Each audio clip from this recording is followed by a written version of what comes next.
E aí, se preparando para a prova? Hoje a gente vai fazer aquele compilado essencial sobre os conceitos de Carl Rogers. Pensa nisso como um guia de estudos focado na psicoterapia humanista e nessa jornada em direção à autorrealização. Olha só o nosso roteiro de hoje, bem direto ao ponto. Primeiro, a gente vai entender que força é essa que nos move para a mudança. Depois, quais são as condições para isso acontecer. E aí a gente vai mapear a jornada completa pelos 7 estágios de Rogers. Vamos nessa! Beleza, então vamos começar pelo começo. O ponto de partida de toda a teoria do Rogers é um conceito-chave, a base de tudo, a tendência atualizante. O que é incrível nessa ideia é como ela é simples e profunda ao mesmo tempo. O que o Rogers está dizendo é que essa vontade de crescer, de se desenvolver, de atingir nosso potencial, isso já vem com a gente, já vem de fábrica, entende? Não é algo que a gente aprende. E aqui vem o pulo do gato. Embora essa força seja natural, ela não aparece do nada, não é um processo automático. Existe uma condição, um quê a mais, para que essa semente de potencial que a gente tem possa realmente florescer. Certo, então, se o crescimento não é automático, do que ele precisa? É justamente isso que a gente vai ver agora, as condições que são essenciais para o crescimento. E nessa citação responde a nossa pergunta.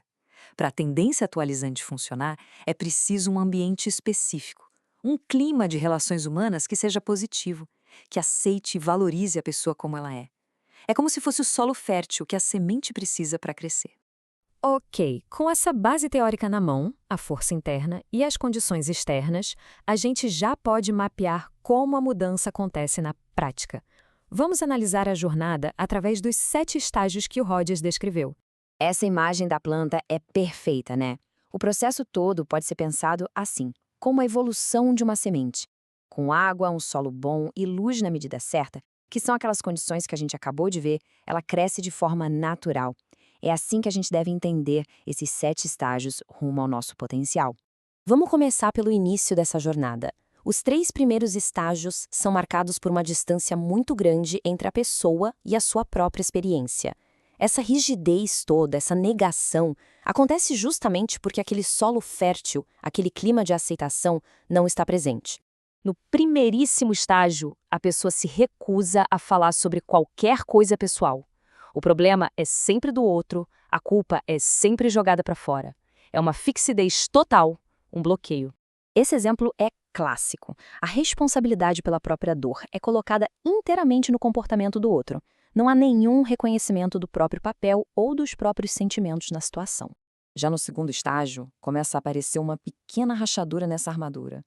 A pessoa ainda vê os problemas como externos, mas, pela primeira vez, ela expressa uma leve dúvida. Será que eu não tenho alguma responsabilidade nisso? A perguntinha no final, o não é, entrega tudo.